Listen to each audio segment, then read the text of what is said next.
Well, may naghahamon sa ating 8th Division legendary boxer na si Manny Pacquiao. Si Terence Crawford nga daw po isang Amerikano na medyo mababa pa ang rankings. Ang lakas po ng loob na hamunin ng ating pambato na si Manny Pacquiao. All guys, walang dapat pagdebatahan at walang dapat pag-usapan na di hamak naman na mananalo talaga ito si Manny Pacquiao kontra dito na sa boksingerong Amerikano na si Terence Crawford. Ngayon po kasi mainit talaga na pinag-uusapan, no?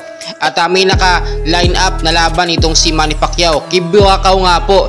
Pero may mga nagsasabi din na posibleng maka-cancel yon at baka mauna pa yung match up nitong si Manny Pacquiao at ni Terence Crawford. Ngayon po kasi kating-kati na talaga, no? Itong si Bob Arum. Alam nyo naman, malapit talaga si Bob Arum sa dalawang boksingero na ito, si Manny Pacquiao at si Terence Crawford. Kaya naman kung pera-pera ang usapan, may mga nag-sponsor na milyon talaga ang kinakailangan para ikasa. Kasi si Manny Pacquiao, kung sakasakaling kumasa siya talaga o kakasa siya dito kay Terence Crawford, ay baka ito na yung maging huling laban niya.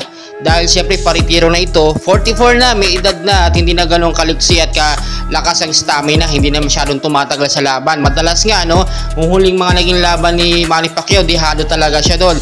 Pero nakita natin yung determinasyon niya manalo, kaya nananalo pa rin siya. Ito namang si Terence Crawford ngayon ay tila mapapahiya kasi kapag kinasa talaga yan ni Manny Pacquiao, baka mapataob ng wala sa oras or baka 3 rounds lang ito mong ba na ma-knockout na itong si Terence Crawford. So aaban talaga natin yung mga updates, no, sa mga big na kaganapan dito nga sa paghaharap ni Terence Crawford at ni Manny Pacquiao. Please huwag nyo kalimutan mag-like and subscribe for more updates. Maraming salamat.